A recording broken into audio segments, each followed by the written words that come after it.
sa kalayaan mo, Panginoon.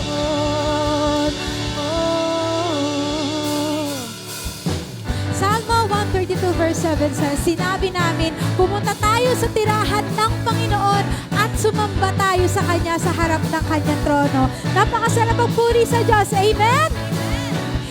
Kaya pinalayan na tayo, buong puso nating ibigay sa Kanya ang pagsamba. Hallelujah! Buong puso. Buong puso.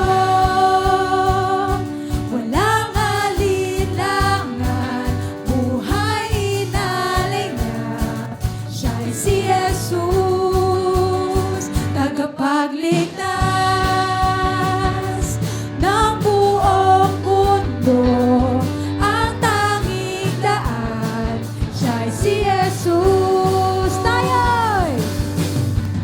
Tayo'y magtagumpay nang dahil sa Kanya. Jesus, ika'y buhay sa aming lahat.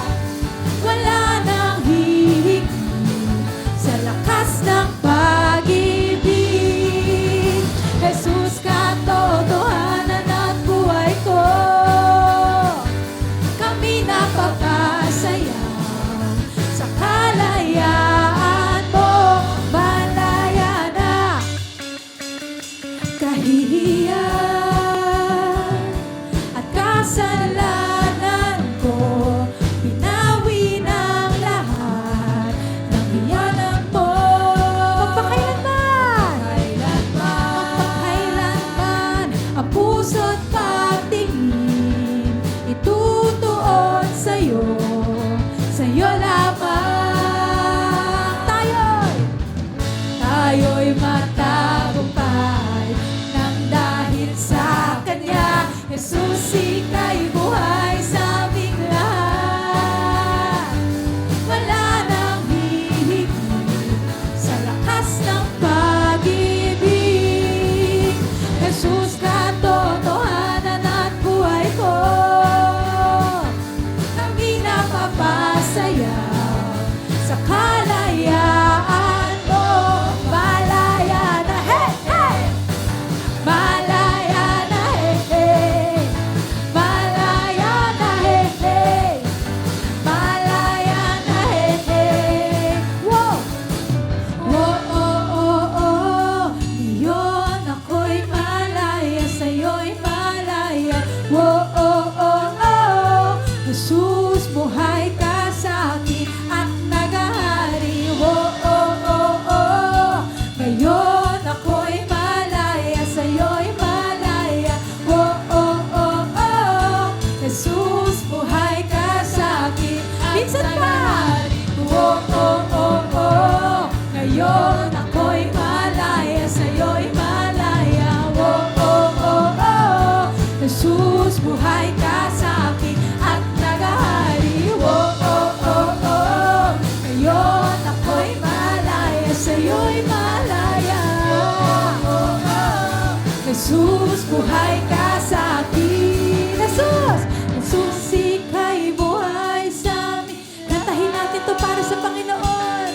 Wala nang hihigit sa lakas ng pag-ibig. Jesus, katotohanan at buhay ko. Kami napapasaya sa kalayaan mo. Malaya na, hey!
every tribe and tongue, lift your voice as one.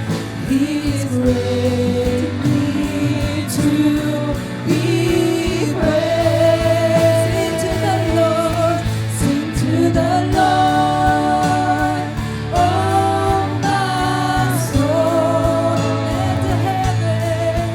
Let the heavens shout for joy. Great is our God, He is great. Great is our God. Sing the heavens shall declare the glory of our great God. The heavens shall declare the glory of our great God. The heavens shall declare the glory of our great God. Sing to the Lord, oh my soul. Let the heavens shout for joy. He is great. Great is our God. Yes, He is, Lord. Great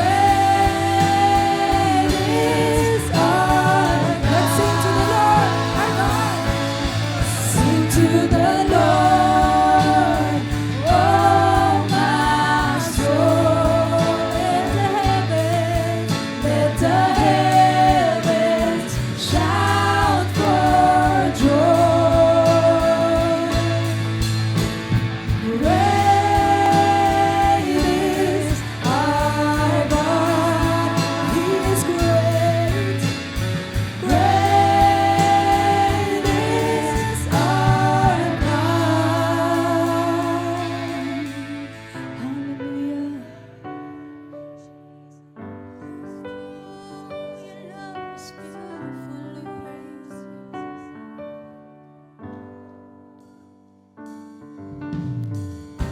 The curse and love you do not find. 1,000 men yet crucified.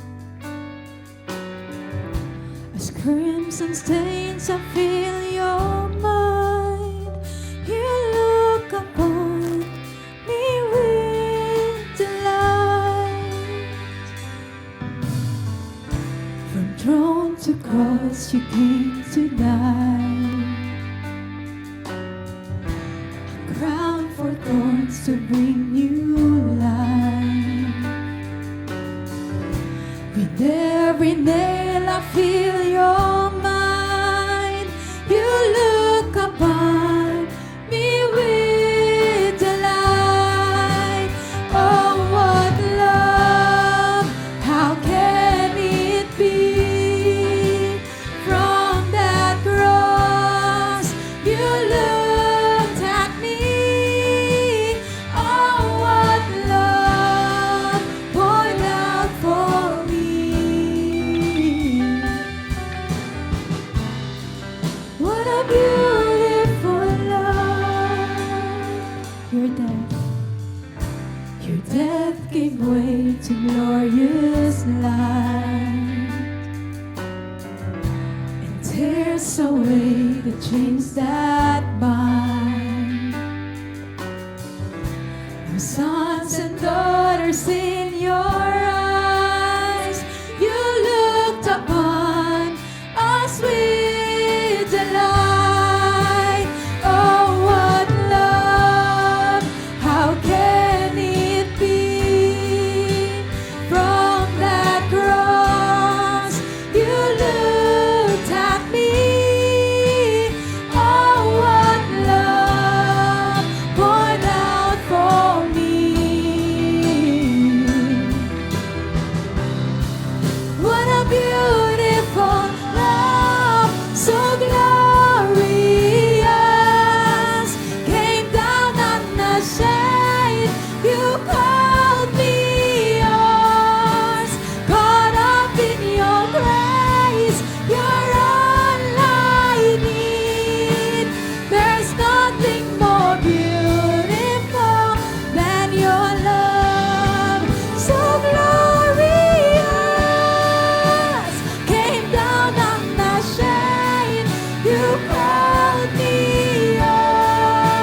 thank you. Dakila po ang inyong pag-ibig at napakaganda.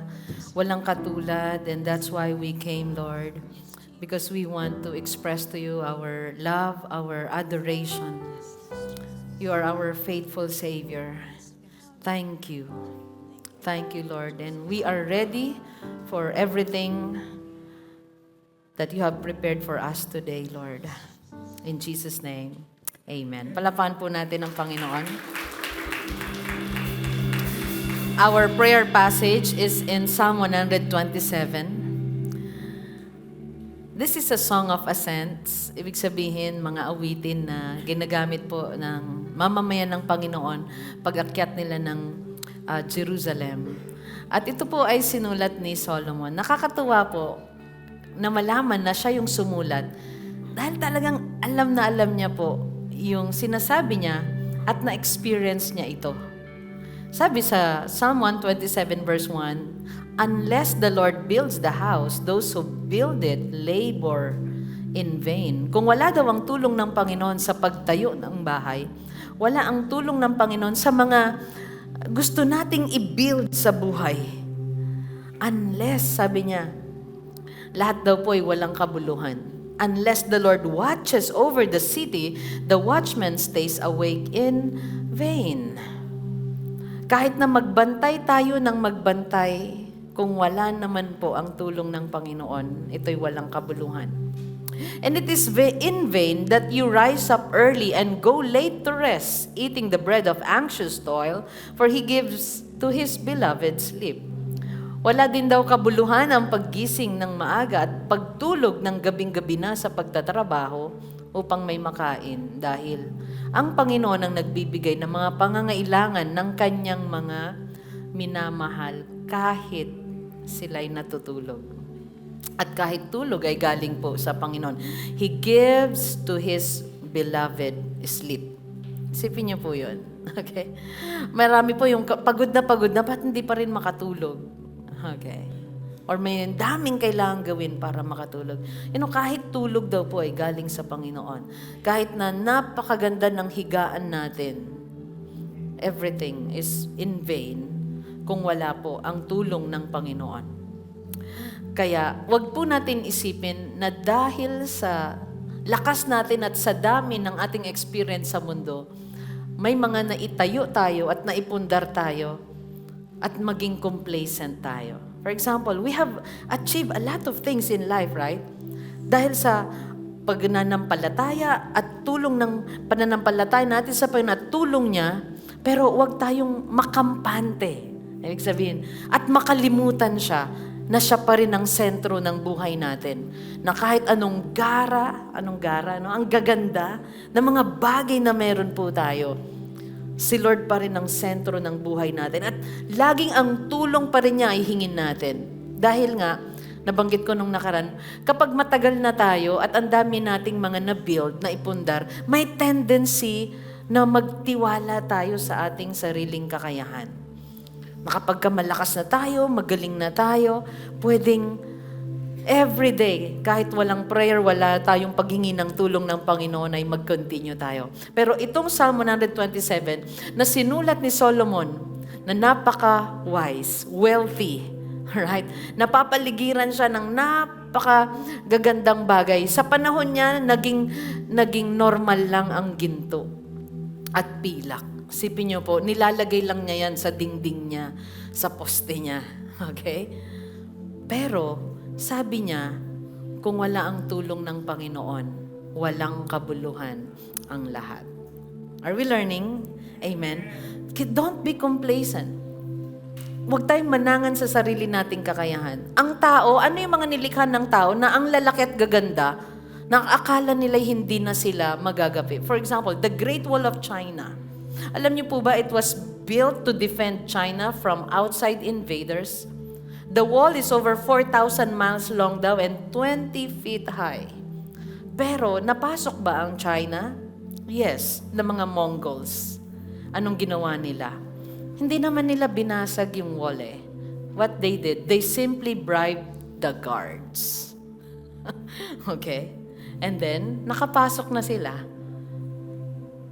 That's why we should not be complacent. Amen? Kala mo, paano mo titibagin yan para lupigin? Naisip nila, i-bribe na lang natin yung mga guards, bigyan natin ng malaking reward kung papasukin tayo. See? May mga nilikha ang tao na ang lalaki, ang gaganda, ang titibay. Pero lahat po yun ay walang kabuluhan kung wala ang Panginoon sa ating buhay. Amen. And verse 3, dito po natin makikita na ang Panginoon din po ang siyang nagbigay sa atin ng tahanan, ng pamilya. Do not fear. He will bless our homes. Sabi niya, behold, children are a heritage from the Lord. The fruit of the womb a reward. Like arrows in the hand of a warrior are the children of one's youth. Blessed is the man who fills his quiver with them. He shall not be put to shame when he speaks with his enemies in the gate. Ano man po ang meron tayo ngayon, kung kasama natin ang Panginoon, naroon ang tunay na pagpapala, kapayapaan at kagalakan. Ang iyong tahanan, ito man ay sinisimulan mong proyekto, maliit o malaki, pinaghirapan mo, kasama mo ang Panginoon, naroon ang pagpapala niya at kapayapaan. Amen po ba? So, lagi nating hingin ang tulong ng Diyos. Sa Kanya tayo magtiwala. Huwag natin madaliin ang lahat ng bagay sa buhay natin kung hindi ito pa pinagkakalob ng Lord. Pero lagi tayong sa Kanya umasa. God's blessing and provision is in your home if you continue to put your trust in Him. Lift your hands and let me pray for every family, mag-asawa, magkakapamilya, magkakatabi po kayo, hold hands together, and let us pray. Lord, nakikita niyo po ang pananampalataya at pagtitiwala ng inyong mga anak, Lord. Ang bawat pamilya, mag-asawa na nandito. Solo parent, O God. I pray, Father, every home, punuin niyo po, Panginoon, ng kagalakan, ng pag-ibig, ng iyong biyaya. Hindi po sila magkulang, Panginoon. Lahat ng mga takot at alalahanin po nila. Father, I pray, masumpungan nila ang biyaya mo, ang kabutihan mo, ang mga pangako mo ay magbigay sa kanila ng kalakasan na hindi kayang ibigay ng anuman sa mundong ito. Father, I pray sa mga lolo't lola, Panginoon, ingatan niyo po sila at tulungan sa araw-araw nilang pangangailangan. Lord, pagalingin sa kanilang mga karamdaman. Lahat po ng mga nagpapagamot, kailangan po, O Diyos, ng pambayad, Panginoon, sa kanilang hospital, sa kanilang mga doctors. Father, I pray, Lord, an open heaven blessing to be upon them. At lahat po ng nandito na may mga plano, something to build, something na i-open nila at umpisahan nila sa mga susunod na buwan at sa susunod na taon. Lord, anything they want to continue also next year, we ask for your presence to go with us, your power to come upon us, your provision and protection, O God, to be with us. Thank you, Lord. Sa iyo lang lahat ng aming pagtitiwala, Panginoon, dahil sa iyo nanggagaling ang lahat ng tulong. You are our source of wisdom, our source of strength and healing in everything that we have. And thank you for the salvation, O God. And all glory to you alone. In Jesus' name we pray. Everyone say, palapakan natin ang Panginoon. And tell the person next to you, before you sit down, God will bless your home. Amen. Thank you. And here's Brother Dico for our tithes and offering. Thank you po, Pastora.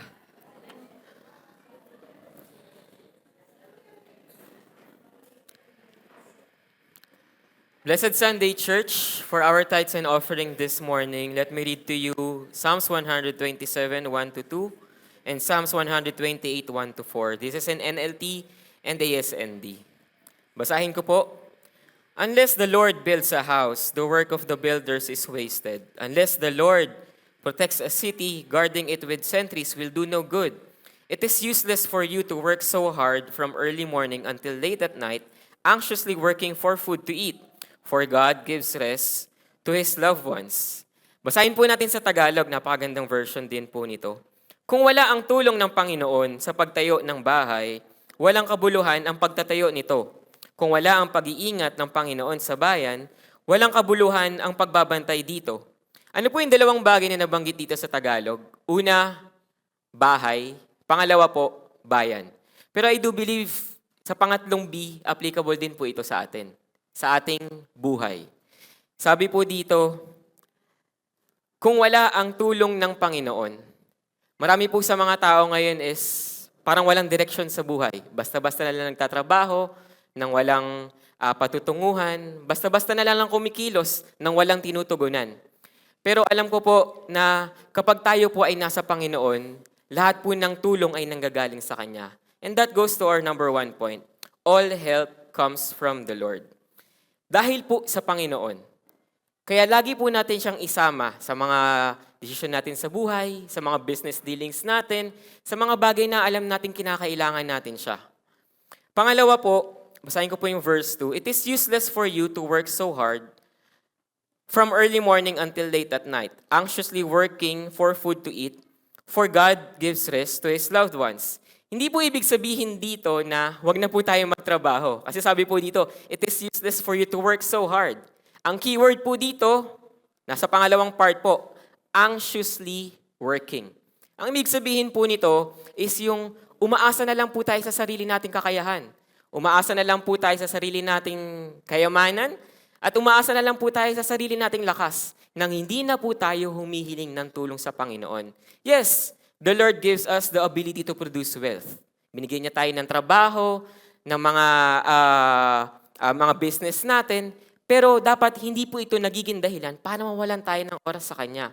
Sabi po dito, for you to work so hard until late at night. Sa Tagalog po,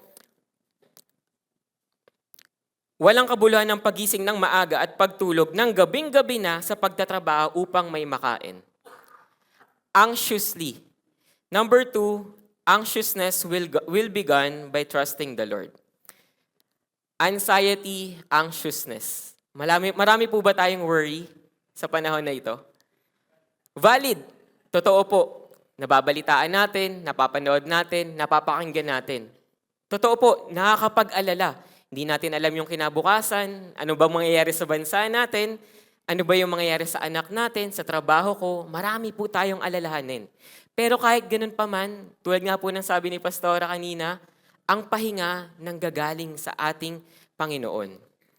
Sabi po sa last part nung 2, for God gives rest to His loved ones.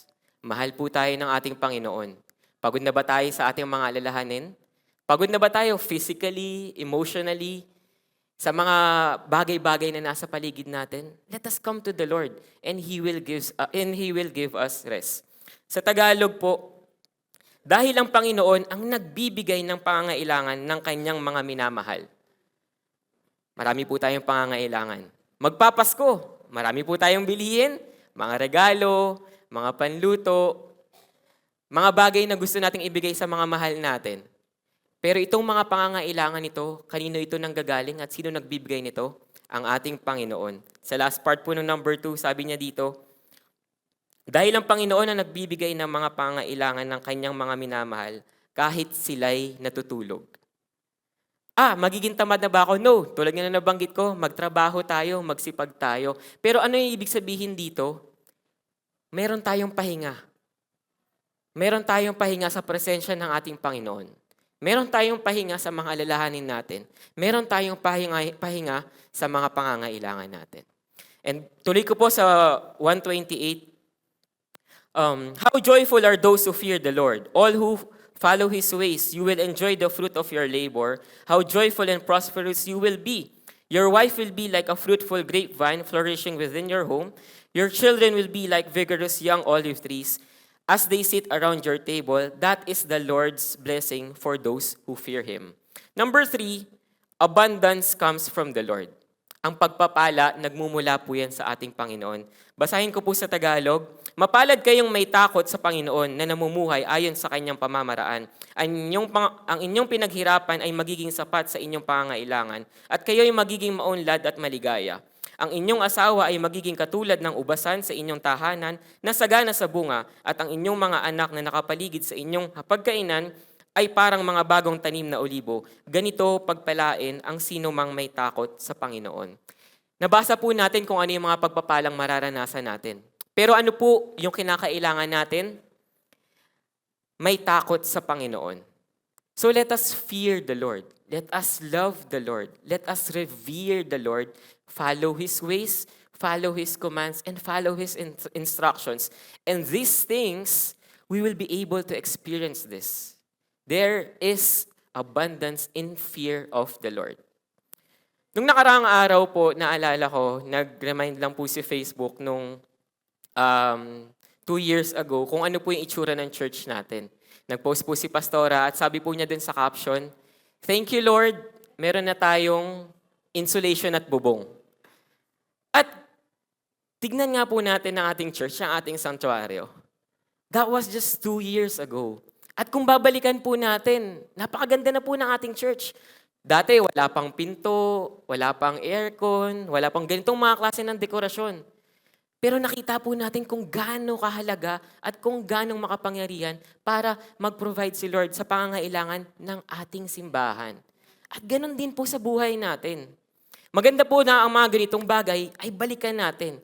Kasi mas maa-appreciate po natin kung ano yung meron tayo ngayon, kung makikita natin kung ano yung wala tayo dati.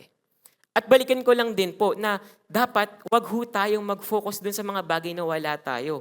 Baka dahil hindi na po natin nakakita kung ano yung mga bagay na na-achieve na natin.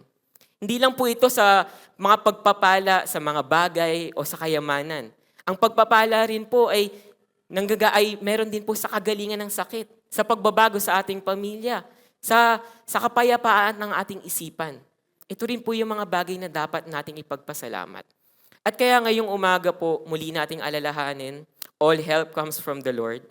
Anxiousness will be gone kapag nagtiwala po tayo sa ating Panginoon at ang pagpapala ay nagmumula lang po sa ating Panginoon.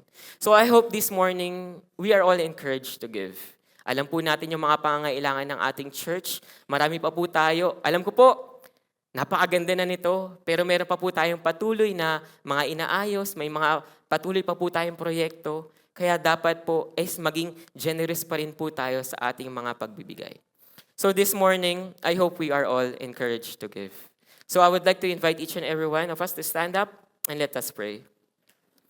Before we pray, meron po tayong 4 na envelope for our tithes and offering. Red po is for our tithes. This is the 10% of what we have received. Blue naman po is for the maintenance and other improvements po ng ating church. Brown naman po, ito po yung balik pondo para sa ating sanctuaryo. White naman po is for our benevolence and mission. Let us pray. Dear Jesus, maraming salamat po, Lord, sa araw na ito at muli kami nagkasama-sama, O Lord.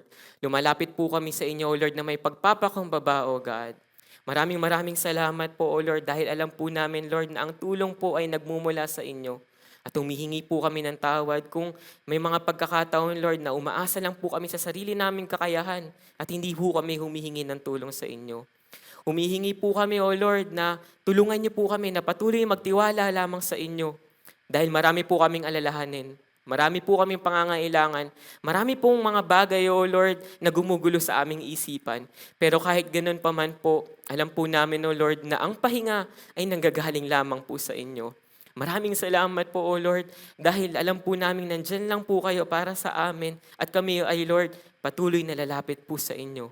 Sa inyo po nagmumula lahat ng pagpapala, kaya lahat po ng pasasalamat at papuri ay ibinibigay lamang po namin sa inyo. We give you all the glory and praise. In Jesus' name we pray. Amen and amen. We may all give to the Lord.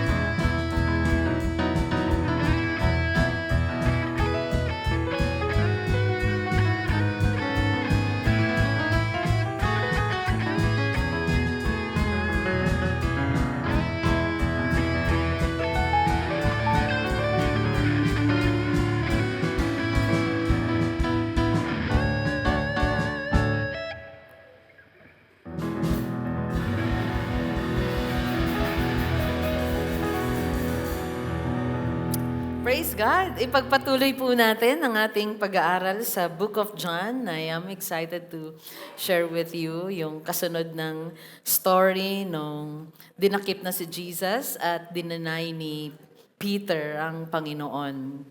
Pero tandaan natin, hindi doon nagtapos si Pedro. At puntahan po natin ang ating sermon, The Innocent King Who Took the Sinner's Place. Ang ganda po na lalo pa nating kilalanin ang ating Savior, ang ating tagapagligtas sa Book of John. He is, He is God. He is calm and gentle and powerful. Alright, and loving.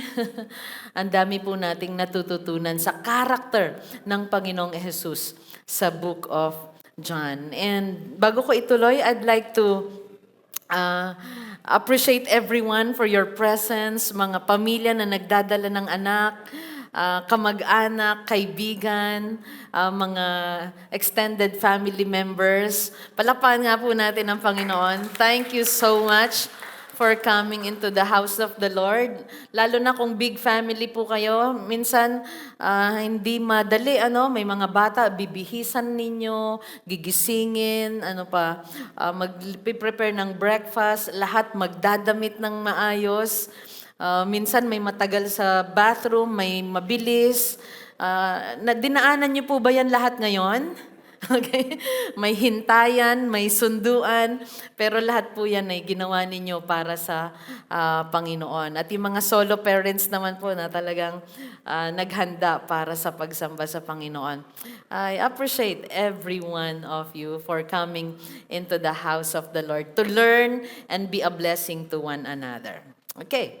Isa pa pong paalala, let's celebrate Christmas together. This coming December 21 is our first. Dahil nung nasa rented place po tayo, nalimitahan din po tayo ng ating lugar. Ang dami po nating mga nagawa doon, pero marami din po tayong hindi nagawa. At isa po doon ay yung Christmas candle light service. And yun po ay una nating gagawin dito sa ating building. So please register your family and friends. May dalawa po tayong service sa araw na yan, December 21.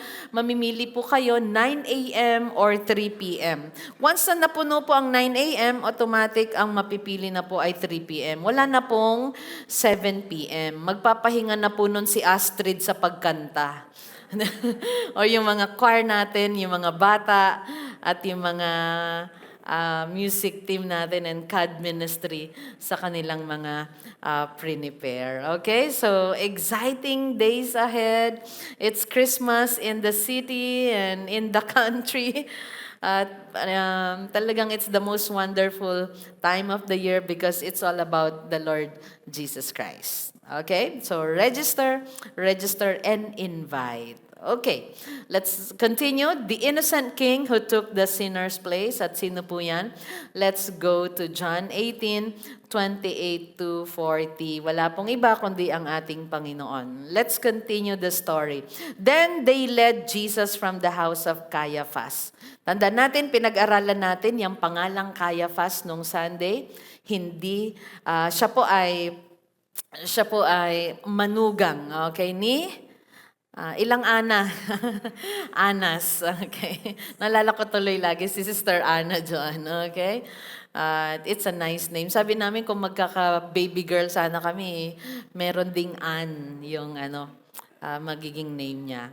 Okay. But it's the Lord's will ang mangyari. Okay. So, si Caiaphas, ang present high priest, manugang ni Anas, at yung unang ginawa nila ay hindi legal or formal na interrogation. Yun ay pansarili lang nilang kagustuhan na i-interrogate talaga si Jesus. So, nadakip ng Panginoon dito, pero prinotektahan niya mga disciples niya. Nakita natin yung kanyang power, yung kanyang calmness pa rin, at control sa sitwasyon. Kahit na nandun ang betrayer, nandun ang denial ni Peter, pero makikita natin ang Panginoong Hesus hindi nagbabago. Alam niya ang kanyang mission, ang kanyang purpose, why He came. So sa verse 28, then they led Jesus from the house of Caiaphas to the governor's headquarters. Dadali na siya sa Roman government, kay Pilate. It was early morning. So kailan nila ginawa yung hindi fair trial kay Jesus? Yung hindi maayos na pag-akusa sa kanya? Evening. Sipin niyo po yun. Talagang planado nila ang kasamaang ito. Okay? And it was early morning na nung dinala siya sa governor's headquarters. They themselves did not enter the governor's headquarters so that they would not be defiled, but could eat the Passover. So Pilate went outside to them and said, "What accusation do you bring against this man?" They answered him, "If this man were not doing evil, we would not have delivered him over to you." Pilate said to them, "Take him yourselves and judge him by your own law." The Jews said to him, "It is not lawful for us to put anyone to death." This was to fulfill the word that Jesus had spoken to show by what kind of death he was going to die. So Pilate entered his headquarters again and called Jesus and said to him, "Are you the king of the Jews?" Jesus answered, "Do you say this of your own accord, or did others say it to you about me?" Pilate answered, "Am I a Jew? Your own nation and the chief priest have delivered you over to me. What have you done?" Jesus answered, "My kingdom is not of this world. If my kingdom were of this world, my servants would have been fighting that I might not be delivered over to the Jews. But my kingdom is not from the world." Then Pilate said to him, "So you are a king?" Jesus answered, "You say that I am a king. For this purpose I was born, and for this purpose I have come into the world, to bear witness to the truth. Everyone who is of the truth listens to my voice." Pilate said to him, "What is truth?"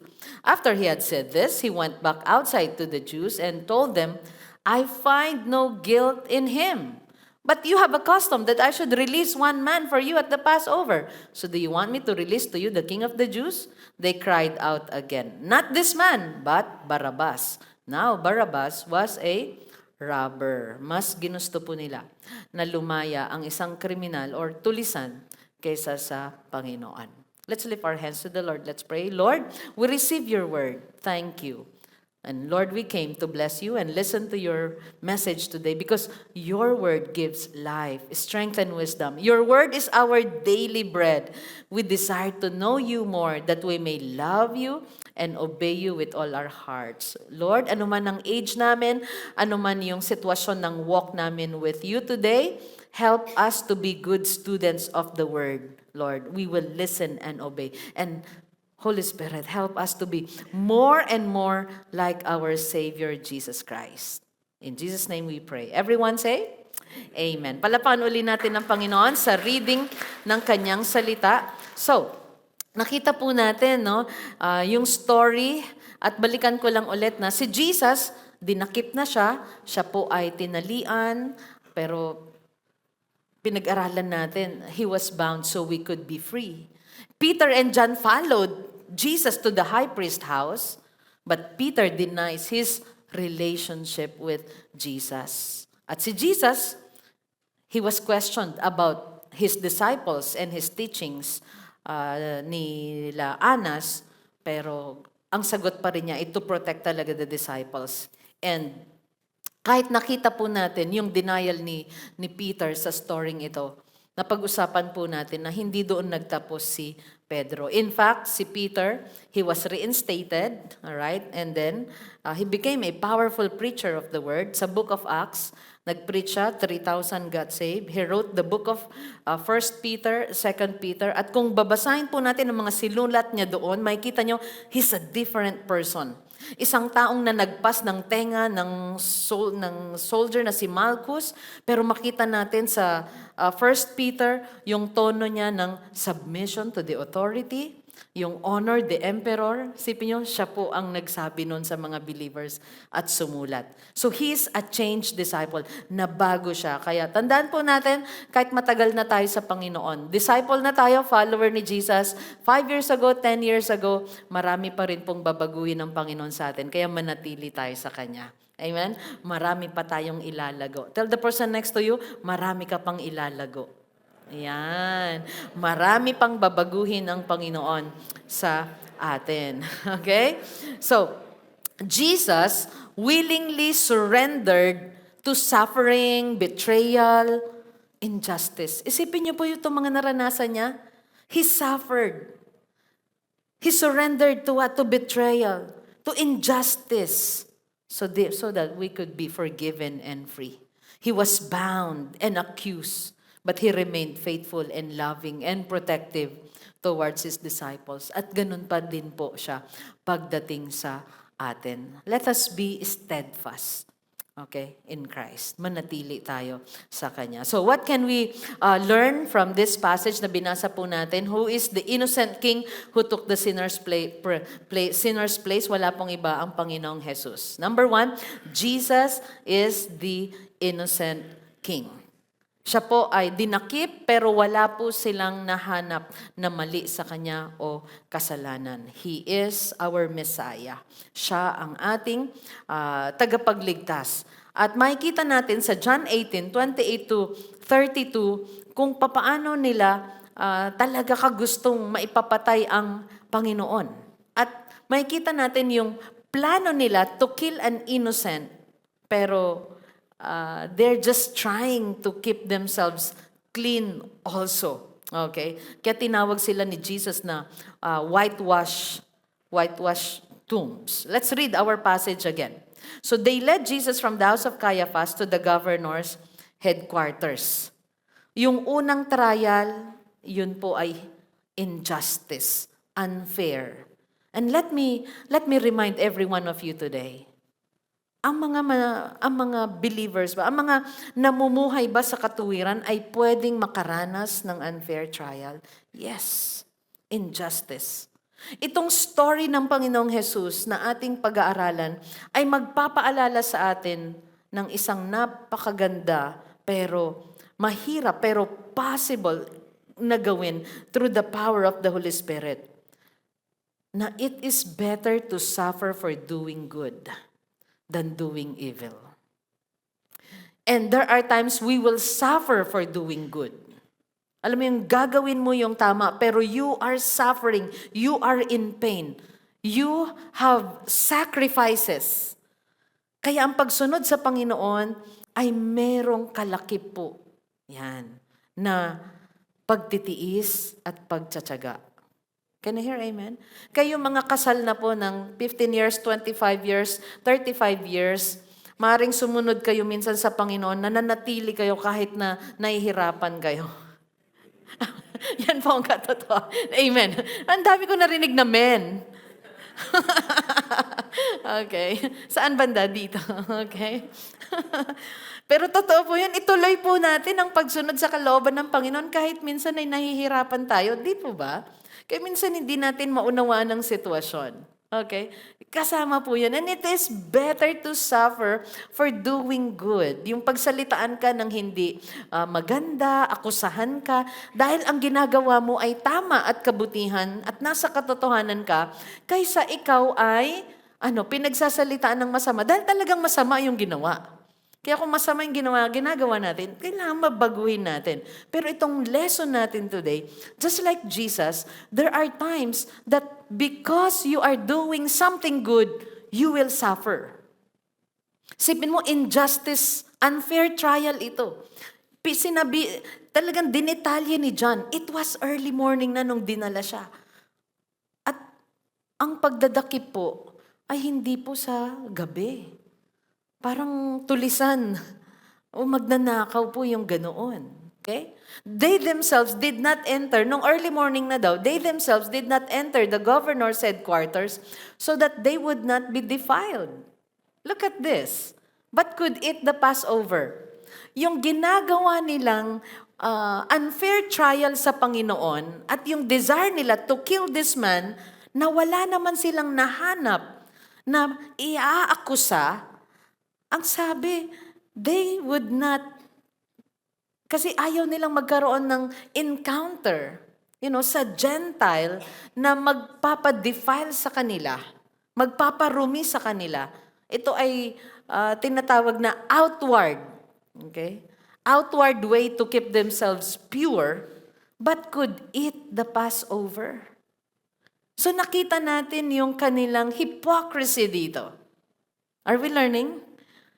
Ng mga dumakip, gumagawa sila ng masama kay Jesus right at the moment, pero iniisip nila, ay, wag tayong pumasok doon sa praetorium ni Pilate kasi Sila nga po ay mga religious leaders. Di ba? Kung ano man yung puntahan nila, hawakan nila, na makakadumi daw sa kanila, hindi sila pwedeng kumain ng Passover. Di sila pwedeng mag-celebrate nun. Kapag itinuturing silang unclean. Okay? So Pilate went outside to them and said, "What accusation do you bring against this man?" Si Pilate, siya po ay seasoned leader. Ibig sabihin, ang dami niya ng mga nilitis. Ang dami ng dumaan sa kanya ng mga criminals. Okay? At ang tanya, "What accusation do you bring against this man?" They answered him, "If this man were not doing evil, we would not have delivered him over to you." Anong ibig sabihin nun? Parang, alam mo, kung hindi siya kriminal, hindi namin siya dadalhin sa'yo. Basta, kinondena na namin siya, sapat na yon, ipapatay mo na siya. Ganun lang yung gusto nila. At ganun po ang salita at isip ng mga taong ayaw dumaan sa proseso. Basta.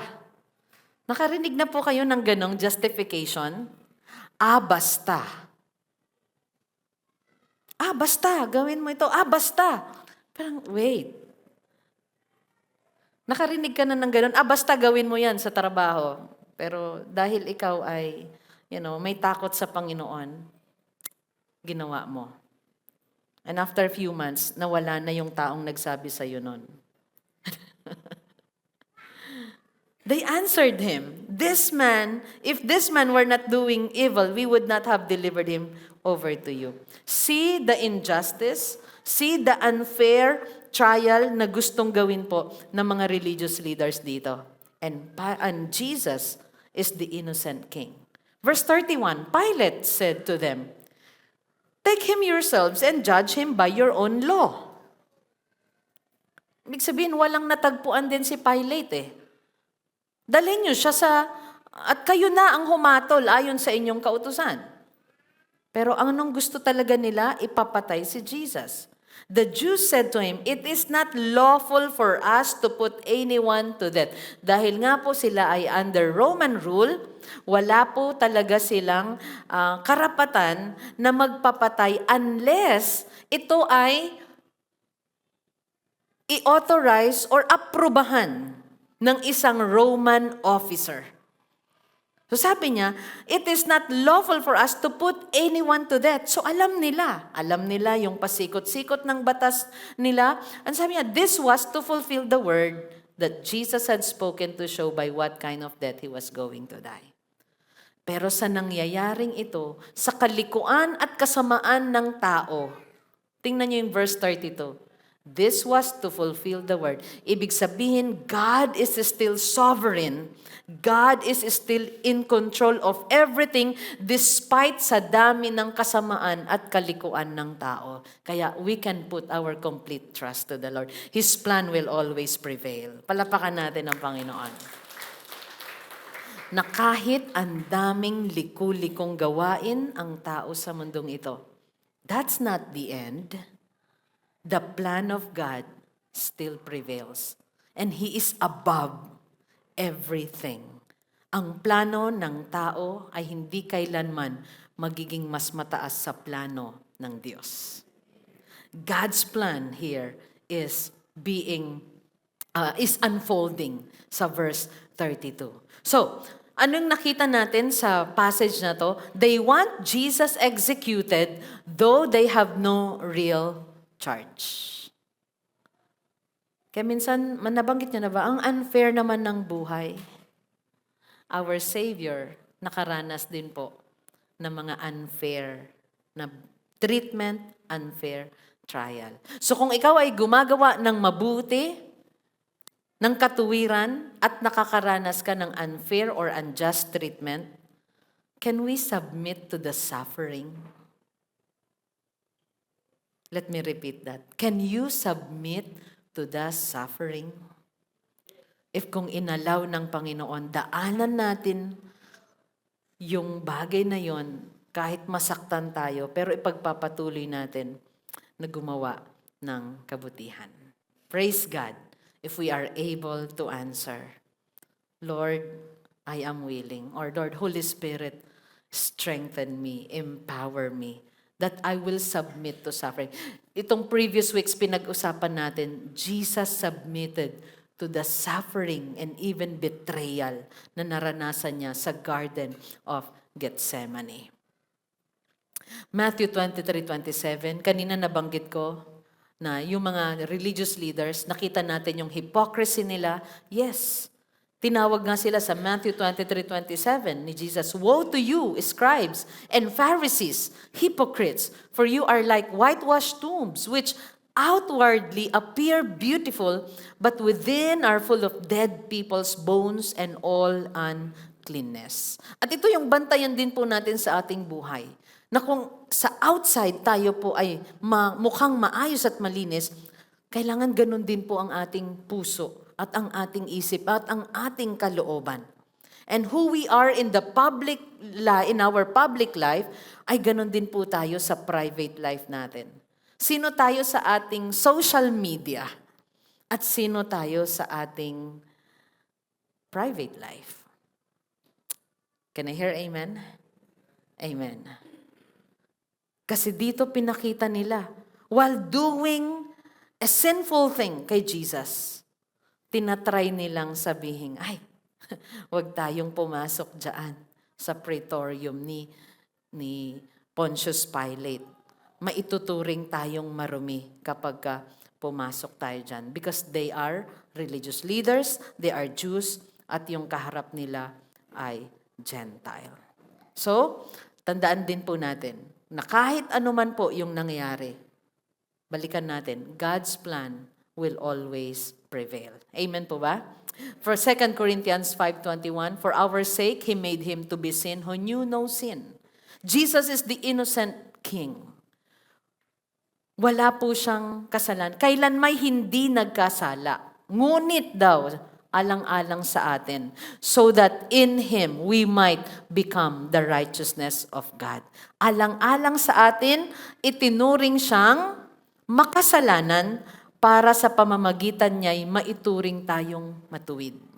Kaya kailanman hindi tayo maging matuwid kung wala tayong pananampalataya sa Panginoong Jesus. But because you have faith in Jesus, you are considered righteous and holy in Christ. That's the blessing of our relationship with Jesus. Hindi pinahirap ng Panginoon ang ating kaligtasan.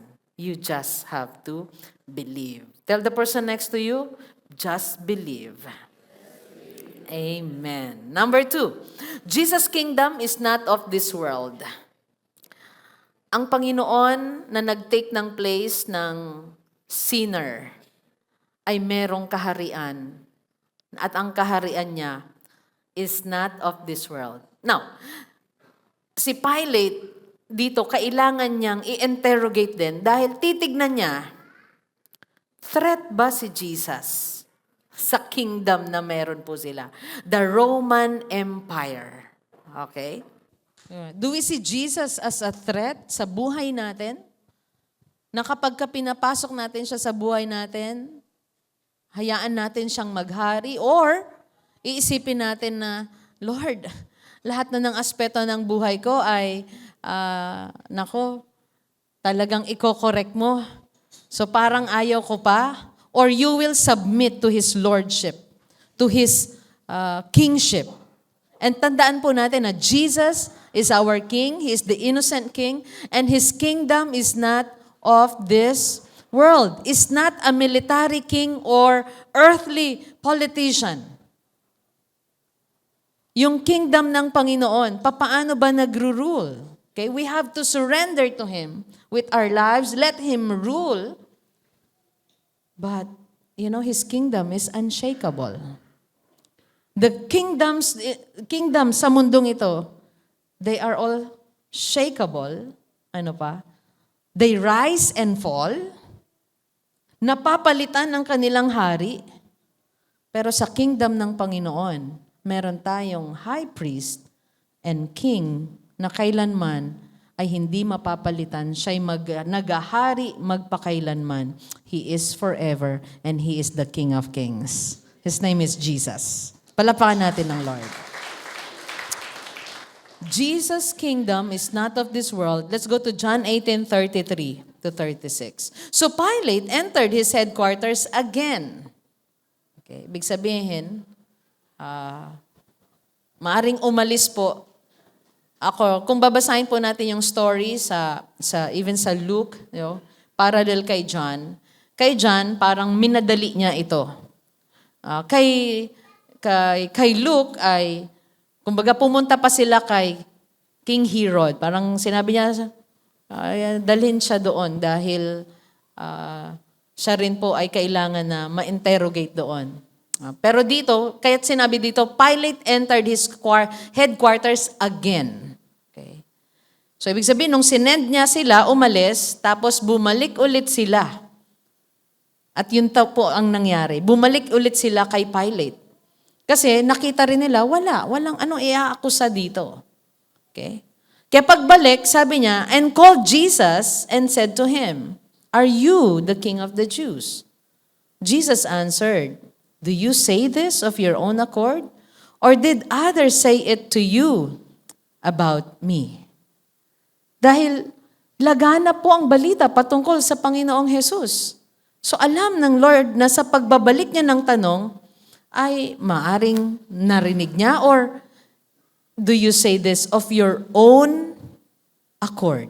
Gusto niyang malaman, sa iyo ba nanggaling ang tanong na yan, o may nagsabi sa iyo tungkol sa akin, that I am the King of the Jews. Kaya nga po, tinry na pigilan din, naalala natin, si King Herod, ang kapanganakan ng Panginoong Yesus, dahil alam at nasulat, kilala nila, na there is a King of the Jews na ipapanganak.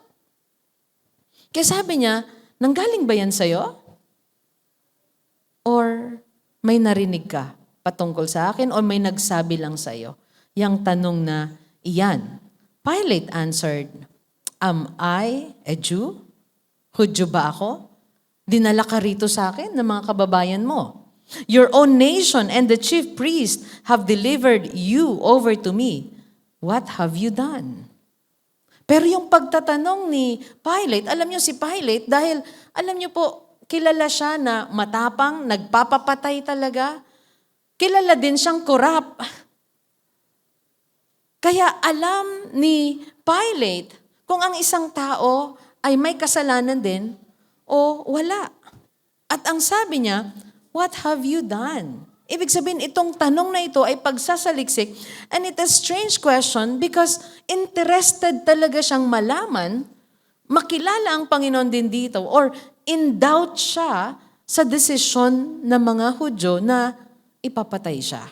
Di ba, kapag in doubt ka, nagtatanong ka talaga at nagsasaliksik, what have you done? Dahil kung alam niyang kriminal ito, sabi niyang, sige na, ipapatay na iyan. And let's see how the Lord answered. Nagpakilala siya dito. Jesus answered, "My kingdom is not of this world." Sipin niyo, isang tao na merong possession sa lipunan, nagkaroon ng conversation kay Jesus, at ang sinabi ni Jesus, "My kingdom is not of this world. If my kingdom were of this world, my servants would have been fighting." So sinasabi niya dito na, alam mo Pilate, ang kaharian ko ay hindi katulad ng kaharian ninyo. Let's read between the lines. So sinasabi niya, or let's listen between the lines sa sinasabi ni Jesus. If my kingdom were of this world, my servants would have been fighting. Kung ang kingdom ko ay katulad ninyo ng Roman Empire, ng pinaglilingkuran mo, katulad mo, my servants, makikipaglaban sila. So anong ibig sabihin ni Jesus dito? My kingdom is not like the kingdom of this world na makikipaglaban ng sword, ng horses, ng chariots. That I might not be delivered over to the Jews. Sabi niya, kung ang kingdom ko ay katulad ninyo, laban na to, war na ito. between you and us. But my kingdom is not from the world. So dito niya sinasabi na kung inaakusahan nila ako na ako ay against sa emperor, kasi di ba hinuhuli pa nga siya, do you pay taxes to Caesar? Ang sabi niya, give me a coin. O kaninong mukha ang nariyan? Siya, o di, give to Caesar what belongs to Caesar. Ibig sabihin, may submission to authority yung tinuro niya. But sabi niya, my kingdom is not from the world. Hindi katulad ng kaharian dito sa mundong ito. At meron din mga tao na gustong siyang gawing hari para palayain sila sa kamay ng mga Romano. But again, ang sabi niya, my kingdom is not from the world. I am not a threat to the emperor. Pero ang kingdom ng Panginoon, it is built on what? Love, sacrifice, humility, righteousness, holiness. Yun ang kingdom ng Panginoon. Ang kaharian ng Diyos, yun ang nagahari. At kailangan magpasakop tayo ng may pagpapakumbaba. Ano pa? Nang merong submission sa kalooban niya. And if we will allow Jesus to be the King of our lives, times of refreshing will come. Peace, like a river, will come. Ano pa? Obedient to the will of the Father ang magiging puso at isip natin kung siya ang maghahari sa ating buhay. Are we learning? Kumusta po ang ating mga puso? Sino ang hari sa ating buhay? Sarili? Self? Tayo po ba ang nasusunod kahit anong gusto natin? Satan?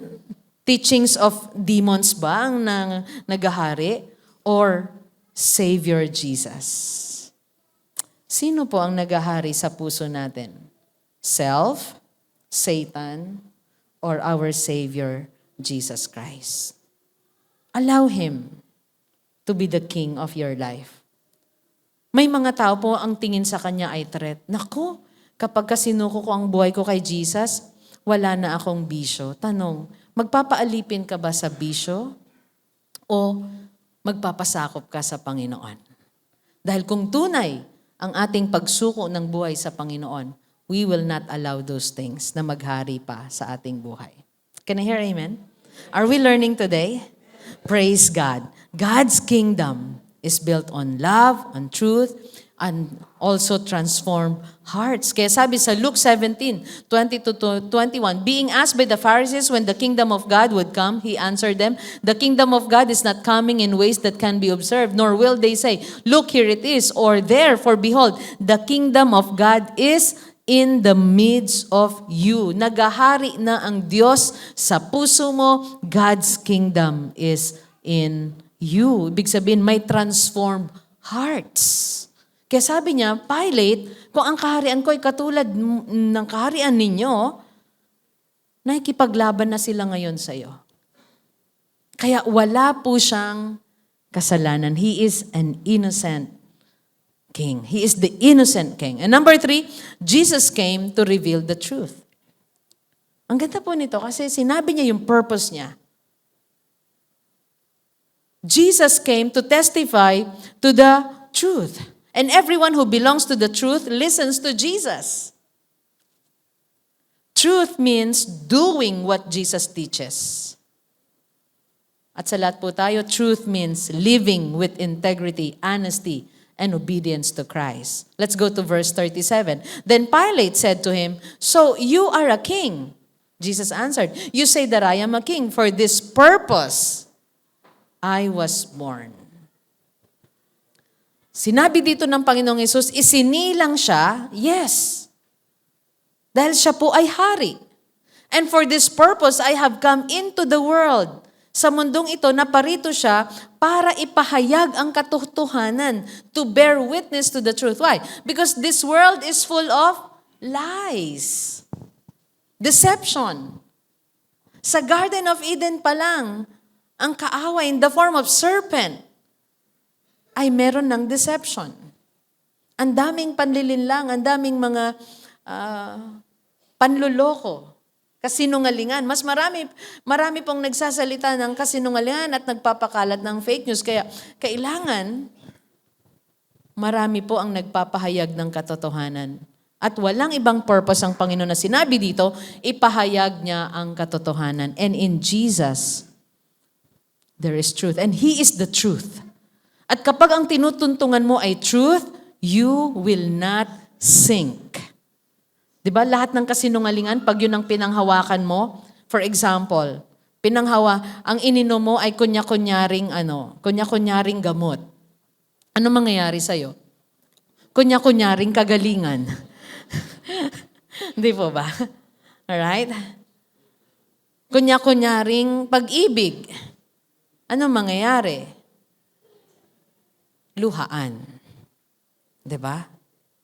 Sira ang buhay. Pero kapag ang tinutuntungan at pinangahawakan natin ay katotohanan, it is eternal. And that's why in Christ there is eternal life. In Christ there is eternity. Can I hear amen? So Jesus came to bear witness to the truth. Ipahayag ang katotohanan. At ang ipinahayag niyang katotohanan ay ating pakinggan at panampalatayanan. At ang sabi niya, everyone who is of the truth listens to my voice. Di ba sinabi din niya yun sa mga disciples? I am the good shepherd. He is the true shepherd. At ang kanyang mga tagasunod daw, ang mga tupa ay nakikinig sa kanya. At ang tunay na tupa ay alam niya ang tinig ng kanyang pastol. At ang pastol kapag ka nagsalita siya, nakikinig ang kanyang mga tupa. Ang ganda po ng video na pinanood sa atin ni Brother Chris na pinakita niya na talagang nung ibang tao ang tumatawag sa mga tupa, di ba? Hindi sila nakikinig, tuloy lang sila sa kanilang business, sa kanilang mga ginagawa, sa kanilang pagkain. Pero no yung tunay na shepherd nang tumawag, di ba? Isang sigaw lang niya, ang mga tupa nagpuntahan sa kanya, nag-gather lahat. Everyone who is of the truth listens to my voice. May faith tayo sa Panginoon. We are of the truth. Papakinggan lagi natin ang katotohanan at ito'y ating susundin. In fact, if you love the truth, you will hate lies. Can I hear amen? Those who love the truth, they will hate lies. And if you love lies and gossip and all these things, doon lagi tayo makikinig. Pero kapag tayo ay nasa truth, sasaliksikin natin lagi yung truth. Aalamin natin lagi yung katotohanan. Aalamin natin lagi yung tama. Kaya tayo nagtatanong dahil alamin natin ang tama at yun ang gagawin natin. Paano yung tamang gawin dito? Yan. Ano yung dapat kong gawin sa bagay na to? Ano yung dapat kong gawin kapag ako ay mag-asawa na? Paano pag may anak na? Paano kapag ito na yung nangyari sa buhay ko? No? Kawan, I have marriage counseling and ako din po, alam nyo, kapag may marriage counseling, nare-refresh ako lagi pagdating sa aking marriage, sa aking relationship sa husband. At ang laking tulong din po nun. Right? And we talk about the design of the Lord sa marriage. We talk about our responsibilities. And kapag magkasama na kayo, ano yung mga ingredients ng masayang pagsasama. Ang ganda po na alam natin yung katotohanan mula sa salita ng Panginoon. At nung tinanong ko, sa tingin ninyo, ano yung mga dapat na ingredient para masaya ang pagsasama na mag-asawa? So naghintay ako ng sagot. Parang masarap na tinola or adobo. Anong mga ingredients? Okay? At nagbanggit po sila like, trust, know your responsibilities, and masasabi kong tama yung kausap ko. Alright? At kailangan alam po natin ang lahat ng katotohanan. Amen? Kung kayo po ang tatanungin ko, ano ang ingredients ng masayang pagsasama ng mag-asawa? Di ba? Naku po, ang ingredients na po namin ay bitterness. Okay. Okay. Always renew your love to your spouse. Amen? Asan dito yung mga katabiang asawa nila? Alright? Or kasamang asawa? Yan, okay. Always go back to the truth, to the Word of God, upang talagang habang buhay yung pagsasama.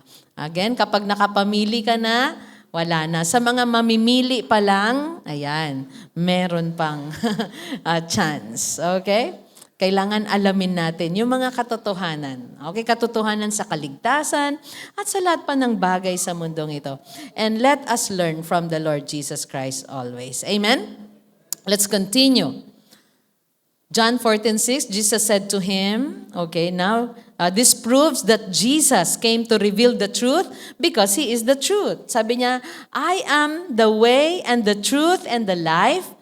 No one comes to the Father except through me. Jesus came to reveal the truth. What's the very purpose of Jesus? To reveal the truth.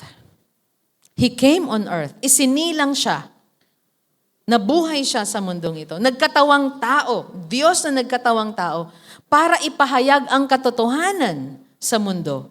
Na siya po ang daan, siya ang katotohanan, siya ang buhay, walang makakarating sa Ama, sa langit, sa heaven, except through Jesus Christ. This is a beautiful truth. So if you have faith in Christ, you believe in Him, you have repented of your sins, pinagsisihan mo yung kasalanan, sinuko mo ang buhay mo sa Kanya, tinatanggap mo siyang hari ng buhay mo, hindi siya threat sa buhay mo, kundi hari, wala tayong dapat ipangamba at ipag-alala sa mangyayari bukas dahil sigurado ang kaligtasan natin kay Kristo. Palapakan natin ng Lord. You are saved in Christ. You are bound to heaven. And last, number 4.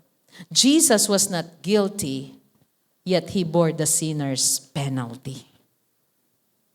Remember, He is the innocent King. Pero hindi siya guilty, yet He bore the sinner's penalty. He suffered for our sins. At kanina, balikan ko yung lesson natin. It is better to suffer for doing good than to suffer for doing evil. And if you are suffering right now dahil sa pagsunod mo sa kalooban ng Panginoon, submit to that suffering. Submit to that betrayal that you have experienced. Submit to that painful trial na naranasan mo. Maipagpatuloy mo lang ang paggawa ng kabutihan. Sa mga kabataan, submit to that rejection. Sometimes you are, or most of the time, you are rejected by your friends. Why? Because you don't like what they are doing. Because you don't join them and you hate what is evil. And you are rejected and you are persecuted. And pinagtatawanan ka. Can you submit to that? Pwede mo bang ibigay ang sarili mo sa ganong bagay na kahit pagtawanan ka, ipagpatuloy mo ang paggawa ng kabutihan at pananampalataya kay Kristo? Because Jesus, just like Jesus, He was not guilty, yet He bore the sinner's penalty. He is completely innocent, but died a sinner's death. Let's go to our last passage, John 18:38 to 40. Pilate said to him, "What is truth?" After he had said this, he went back outside to the Jews and told them, "I find no guilt in him." Look at this. Governor Pilate, Pontius Pilate, na maalam sa mga kaso, nagsabing, "I find no guilt in him." But you have, sabi niya, I find no guilt, but you have a custom. Alam niyo si Pilate dito, ayaw masisi. Try to please lahat ng tao. Kailangan niya pa rin i-please ang mga Jews na ito, mga religious leaders. Dahil kapag nagkagulo, siya naman po ay mananagot sa Roman Emperor. Kung ikaw ay nasa mataas na posisyon and gusto mo pang tumaas ang position mo or ma-promote ka or malagay ka sa ibang lugar na mas gusto mo, kailangan makitaan ka ng magandang record. And si Pilate, sabi niya, "But you have a custom that I should release one man for you at the Passover. So, do you want me to release to you the King of the Jews?" He tried. but he is a weak man. Why? Because weak man does not want to suffer for doing good. Let me repeat that. Weak man does not want to suffer for doing good. We are weak kung ayaw nating magdusa sa paggawa ng kabutihan. Pero if we are willing, that strength comes from the Lord. Can I hear amen? Ang sabi niya, do you want me to release to you the King of the Jews? They cried out. Anong sinabi nila? Hindi siya. No, not this man, not Jesus, but Barabbas. At maiksi lang ang nilagay ni John na description kay Barabbas. Ano po yun? Barabbas was a robber. But you know what? Barabbas was accused of at least 3 crimes. Ano yung mga crime niya? Theft, John 18:40. Insurrection, Mark 15:7. And murder, Mark 15:7. Yun ang mga kaso niya, murder. Do you think Barabbas deserved to be freed? Pero nung sinigaw nila, walang kasalanan nito, palayain ko? Anong sabi ng mga tao, ng mga religious leaders? At meron pa po doon, kahit yung mob ay in-incite nila na sumigaw na free Barabbas. Crucify Jesus. Di ko rin po alam saan nila yung nakita yung Free Barabbas, Texas. Meron bang ganun dati? Narinig ko yun eh. Baka yung manok na naman ni Pedro ang... Dinil na natin yan ha. Walang manok si Peter sa heaven. Okay? Dahil lang tumilaok ang manok nung nag-deny siya. Alright? Okay. But again, balik tayo. I just want to see kung gising tayong lahat. Okay? Sabi nila, free Barabbas, crucify Jesus. Sinabi nila, Barabbas was a robber, a murderer. Pero anong pinili nila? Napalayain si Barabbas. But did Jesus submitted to that injustice? Yes. Why? Why did Jesus submitted to that injustice? He submitted to betrayal, to denial. Why? Napakalinaw ng purpose niya. Para ipahayag ang katotohanan. Para iligtas ang sangkatauhan. Para siya'y magdusa para sa ating mga kasalanan. Malinaw ang mission niya. Kaya kahit na yung crowd, they prefer a rebel over the Savior. Pilate is confused and fearful sa mga tao. Kaya sabi niya, kayo na mamili. Palayain natin siya o hindi. Pilate is confused and fearful. Pero Jesus stands calm, truthful, in control, and sovereign. Jesus stands firm. Jesus stands before Pilate, calm, truthful, and sovereign. Kahit na yung crowd ay nagsisigawan, they are misguided, pero ang Panginoong Jesus, He is calm. And Jesus died a death intended for a murderer, a thief, and a sinner. Why? Para tayo ay mapalaya sa lahat ng klase ng kasalanan. Give Him praise. His death is intended for all sinners. But He took it. But He suffered for it. Dahil sa Kanyang mission. 1 Peter 2:24, He Himself bore our sins in His body.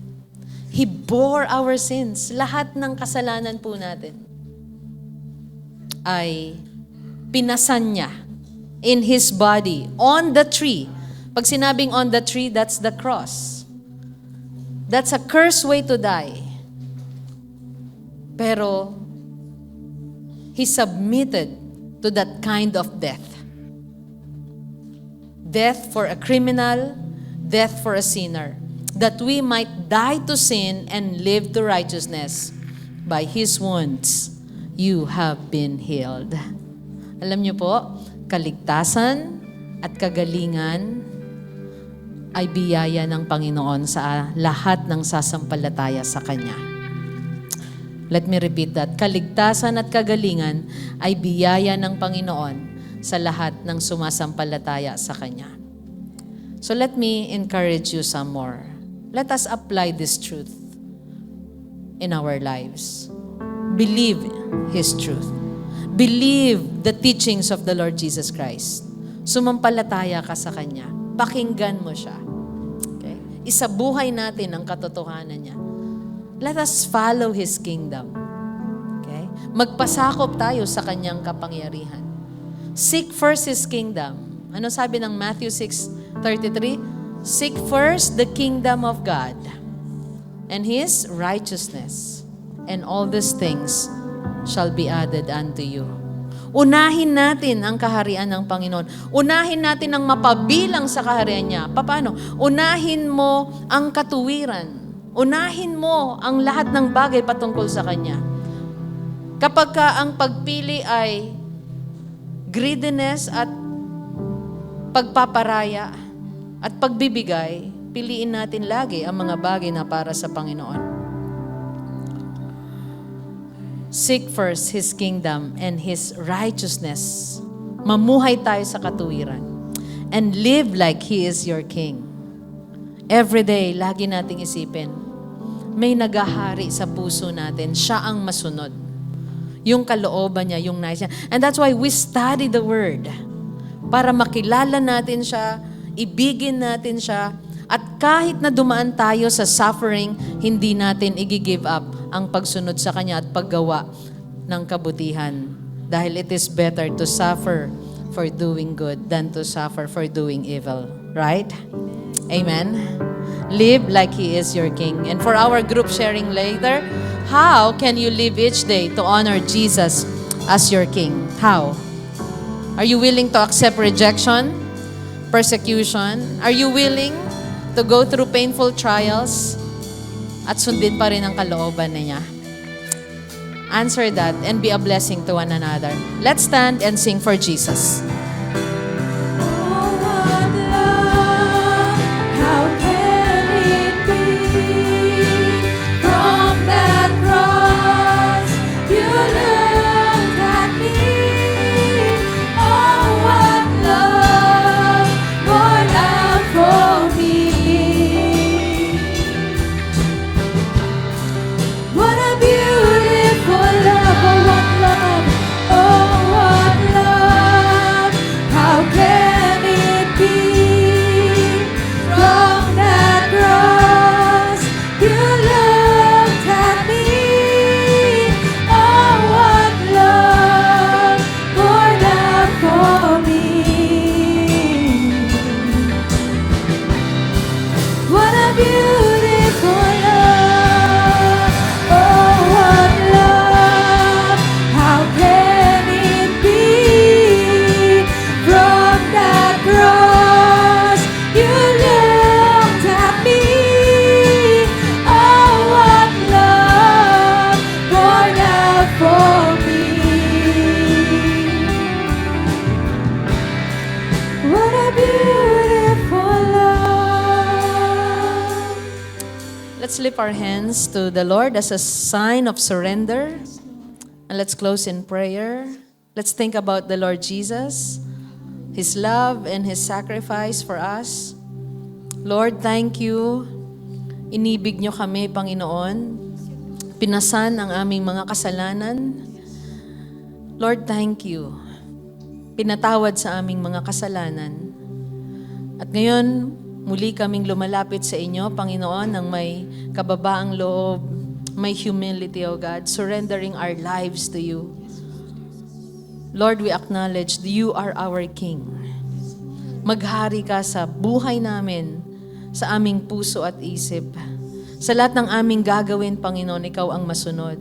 Ano man po ang mga bagay na minsan ipinipilit po namin, pero alam namin sa aming puso, sa aming conscience, sa conviction ng Holy Spirit, na ito, Panginoon, ay mali. Patuloy niyo kaming ituwid, Panginoon. At humingi kami ng tawad. If there are times, Lord, nagrebelde kami sa inyo, nagrebelde kami sa in-authority sa amin, sa aming magulang, forgive us. Give us a loyal heart to you, an obedient heart to you, God. Change our hearts, O God, because your kingdom is based on truth, on righteousness, on holiness, and transformed hearts. Patuloy nyo kaming baguhin. Patuloy nyo kaming palaguin sa aming pag-ibig at pananampalataya sa inyo. At Lord, Holy Spirit, we ask, empower us to live each day honoring our Savior Jesus sa trabaho, sa paaralan, sa pamayanan, sa aming tahanan. Lord, ikaw ang maghari sa buhay namin. Thank you for everyone who came, Lord. Kilala niyo po ang bawat isa sa amin. Ano man po ang aming pangailangan, samahan niyo po kami at ang hiling ko, Lord, give us success all throughout the week. Give us protection and your provision sa lahat ng pangailangan po namin. I commit to you, my brothers and sisters. And this we pray. In Jesus' name, everyone say, Amen. Palapakan po natin ang Panginoon. Thank you, everyone, for coming. Please be a blessing to your groups. God bless you. Okay? And if you are new here, please join a group. Sa ating youth leaders, grab that new person. Okay? Let's go.